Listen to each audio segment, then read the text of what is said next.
Hi friends, welcome to Deepa's kitchen. ಇವತ್ತಿನ ವಿಡಿಯೋನಲ್ಲಿ ನಾವು ಬೆಳಗಿನ ತಿಂಡಿಗೆ ತುಂಬಾ ಕಡಿಮೆ ಟೈಮಲ್ಲಿ ತುಂಬ ಈಸಿಯಾಗಿ ಮಾಡೋವಂಥ ಪುದೀನ ಟೊಮೆಟೊ ಬಾತ್ ಹೇಗೆ ಮಾಡೋದು ಅಂತ ನೋಡೋಣ ಬನ್ನಿ. ಮೊದಲಿಗೆ ಇಲ್ಲಿ ಒಂದು ಕುಕ್ಕರ್ನ ಬಿಸಿ ಮಾಡೋದಕ್ಕೆ ಇಟ್ಟು 5-6 ಸ್ಪೂನ್ ಆಗೋಷ್ಟು ಎಣ್ಣೆನ ಹಾಕ್ಕೊಂಡು, ಎಣ್ಣೆ ಬಿಸಿ ಆದಮೇಲೆ 2 ಮೀಡಿಯಮ್ ಸೈಜ್ ಈರುಳ್ಳಿನ ಸಣ್ಣಗೆ ಉದ್ದ ಕಟ್ ಮಾಡಿಕೊಂಡು ಹಾಕ್ಕೊಳ್ಳೋಣ. ಈಗ ಇದನ್ನು ಮೀಡಿಯಮ್ ಫ್ಲೇಮಲ್ಲಿ ಸ್ವಲ್ಪ ಫ್ರೈ ಮಾಡ್ಕೊಳ್ಳೋಣ. ಇವಾಗ ಇಲ್ಲಿ ಒಂದು ಫುಲ್ ಬೆಳ್ಳುಳ್ಳಿ, 1 ಇಂಚಷ್ಟು ಶುಂಠಿನ ಹಾಕ್ಕೊಂಡು ಇದನ್ನು ಚೆನ್ನಾಗಿ ಕುಟ್ಟೋಣ. ಈ ಥರ ಮಾಡೋದ್ರಿಂದ ಇದರ ಒಂದು ಸ್ಮೆಲ್ ನ್ಯಾಚುರಲ್ ಆಗಿ ಇರುತ್ತೆ, ಅನ್ನ ಟೇಸ್ಟ್ ಚೆನ್ನಾಗಿ ಬರುತ್ತೆ. ಈ ಥರ ಚೆನ್ನಾಗಿ ಕುಟ್ಟಿರೋ ಅಂಥ ಶುಂಠಿ ಬೆಳ್ಳುಳ್ಳಿನ ಈಗ ಈರುಳ್ಳಿ ಜೊತೆಗೇ ಹಾಕ್ಕೊಳ್ಳೋಣ. ಇದರ ಹಸಿ ವಾಸನೆ ಹೋಗೋ ಥರ 2 ನಿಮಿಷ ಸ್ವಲ್ಪ ಇದನ್ನು ಫ್ರೈ ಮಾಡ್ಕೋಬೇಕು.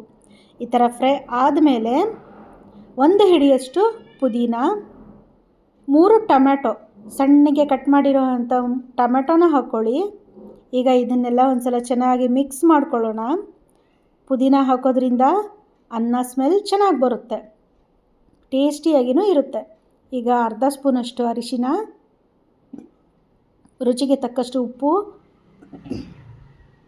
ಖಾರದ ಪುಡಿ 1/4 ಸ್ಪೂನಷ್ಟು ಖಾರದ ಪುಡಿನ ಹಾಕ್ಕೊಳ್ಳೋಣ.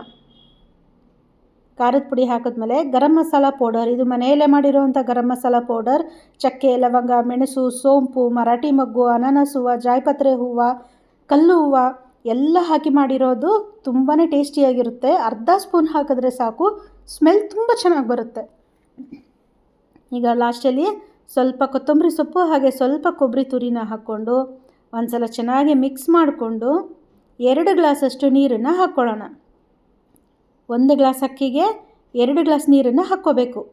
ಈಗ ಇಲ್ಲಿ 1 ಪಾವ್ ಅಕ್ಕಿನ ನಾನು ಚೆನ್ನಾಗಿ ತೊಳೆದು ಬಿಟ್ಟು 15-20 ನಿಮಿಷ ನೆನೆಸಿಟ್ಟಿದ್ದೀನಿ. ಈ ಥರ ನೆನೆಸಿಟ್ಟಿರೋ ಅಂಥ ಅಕ್ಕಿನ ಕುಕ್ಕರ್ಗೆ ಹಾಕ್ಕೊಳ್ಳೋಣ. ಈ ಥರ ಮಾಡೋದ್ರಿಂದ ಅನ್ನ ತುಂಬ ಸಾಫ್ಟಾಗಿ ಬರುತ್ತೆ, ಹಾಗೆ ಅಂಟದಿರ ಬಿಡಿಯಾಗಿ ಬರುತ್ತೆ. ಅಕ್ಕಿನೆಲ್ಲ ಈ ಥರ ಹಾಕಿದ್ಮೇಲೆ ಒಂದು ಸಲ ಇದನ್ನು ಚೆನ್ನಾಗಿ ಈ ಥರ ಮಿಕ್ಸ್ ಮಾಡ್ಕೊಳ್ಳೋಣ. ಈಗ ಕುಕ್ಕರ್ ಮುಚ್ಚಳನ ಮುಚ್ಚಿ 3 ವಿಸಿಲನ್ನು ಮೀಡಿಯಮ್ ಫ್ಲೇಮಲ್ಲಿ ಕೂಗಿಸ್ಕೊಳ್ಳೋಣ. ಆಗ ಅನ್ನ ಚೆನ್ನಾಗಿ ಬೆಂದಿರುತ್ತೆ. ಈಗ ಇಲ್ಲಿ ಕುಕ್ಕರ್ 3 ವಿಸಿಲ್ ಬಂದು ತಣ್ಣಗಾಗಿದೆ. ಕುಕ್ಕರ್ ಮುಚ್ಚಳ ತೆಗಿತಾ ಇದ್ದ ಹಾಗೆ ಪುದೀನ ಸ್ಮೆಲ್ ಅಂತೂ ಸೂಪರಾಗಿ ಬರ್ತಿದೆ. ಅನ್ನ ಕೂಡ ನೋಡಿದ್ರಲ್ಲ, ಬಿಡಿಯಾಗಿ ಎಷ್ಟು ಚೆನ್ನಾಗಿ ಬಂದಿದೆ.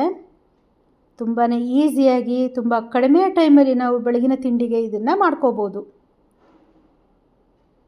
ಇದ್ರ ಜೊತೆಗೆ ಸ್ವಲ್ಪ ತುಪ್ಪನ ಹಾಕ್ಕೊಂಡು ಅನ್ನ ತಿಂತಾ ಇದ್ದರೆ ಸೂಪರಾಗಿರುತ್ತೆ. ನಿಮಗೆ ಈ ವಿಡಿಯೋ ಇಷ್ಟ ಆಗಿದ್ದರೆ ಲೈಕ್ ಮಾಡೋದನ್ನು ಮರಿಬೇಡಿ. ಇನ್ನಷ್ಟು ಹೆಚ್ಚಿನ ರೆಸಿಪೀಸ್ಗೋಸ್ಕರ ಬೇಗ ನಮ್ಮ ಚಾನಲ್ಗೆ ಸಬ್ಸ್ಕ್ರೈಬ್ ಆಗಿ. ರುಚಿಯಾಗಿರೋ ಅಂಥ ಪುದೀನ ಟೊಮೆಟೊ ಬಾತ್ ರೆಡಿಯಾಗಿದೆ. ಮತ್ತೆ ಮುಂದಿನ ವಿಡಿಯೋನಲ್ಲಿ ಸಿಗೋಣ. ಅಲ್ಲಿವರೆಗೆ ಪುದೀನ ಟೊಮೆಟೊ ಬಾತನ್ನು ಟ್ರೈ ಮಾಡಿ, ಟೇಸ್ಟ್ ಮಾಡಿ. Thank you friends.